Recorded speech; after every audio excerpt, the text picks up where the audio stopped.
সজাগতা যুৱ মঞ্চ আদাবাৰীৰ সৌজন্যত বৃহত্তৰ আদাবাৰী সূতাৰগুছি এলেকাৰ এই অনুষ্ঠানটোৱে ইয়াত নাও খেল প্ৰতিযোগিতা আৰম্ভ কৰিছে আৰু এই খেলত আমাৰ বৰক্ষেত্ৰী আদাবাৰী লোহাৰগাঠা বা গলদিঘলা অঞ্চলৰ উপৰিও আমাৰ দাঁতিকাষৰীয়া হাজো সমষ্টিৰ কেইবাটাও দলে অংশগ্ৰহণ কৰিছে। আৰু ইয়াত মোৰ ভাল লাগিছে যে আপোনালোকে জানে যে আমাৰ সভ্যতা নদীৰ পাৰৰ পৰা আৰম্ভ হৈছিল।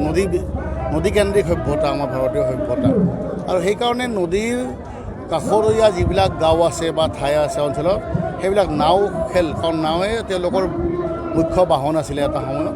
তো সেইলৈ তেওঁলোকে এই খেলটো আৰম্ভ কৰে। আৰু আপোনালোকে জানে যে নাও লৈ পেলাই আমাৰ বিশেষকৈ আমাৰ দাঁতিকাষৰীয়া বাংলাদেশ, পশ্চিমবংগ আমাৰ ৰাজ্য বা অন্যান্য অঞ্চলত বা সাগৰীয়া অঞ্চলৰ ওচৰতো বিভিন্ন সাংস্কৃতিক কাৰ্যসূচী ওলায়। আনকি নাৱত উঠি যেতিয়া বৈঠা মাৰি যায় সেইলৈ তেওঁলোকৰ আপোনাৰ গানো বহুত সৃষ্টি হৈছে। গতিকে স্বাভাৱিকতে আমাৰ নদী কাষৰীয়া অঞ্চল হিচাপে এই সূতাৰগুছি আদাবাৰীৰ ৰাইজে আজি খেলখন আৰম্ভ কৰিছে। খুব ভাল পাইছোঁ। ইয়াত অতি কমেও আজি 20,000 দৰ্শক ইয়াত উপস্থিত হৈছে আজিৰ খেল উপভোগ কৰাৰ কাৰণে। খালি আমি আহ্বান জনাইছোঁ, এই দুখন নাও দুৰ্ঘটনাগ্ৰস্ত হৈছে, NDRFে উদ্ধাৰো কৰিছে।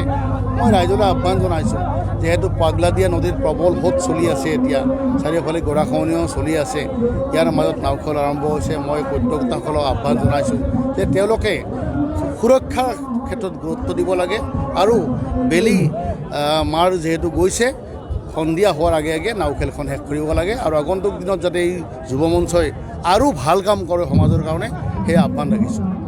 আপুনি কেতিয়াবা নাও খেল খেলিছিল? মই নাও খেল খেলা নাই, কিন্তু নাও মই মাৰিব জানো, মই অভ্যাস আছে, সাঁতুৰিবও জানো, নাও চলাবও জানো।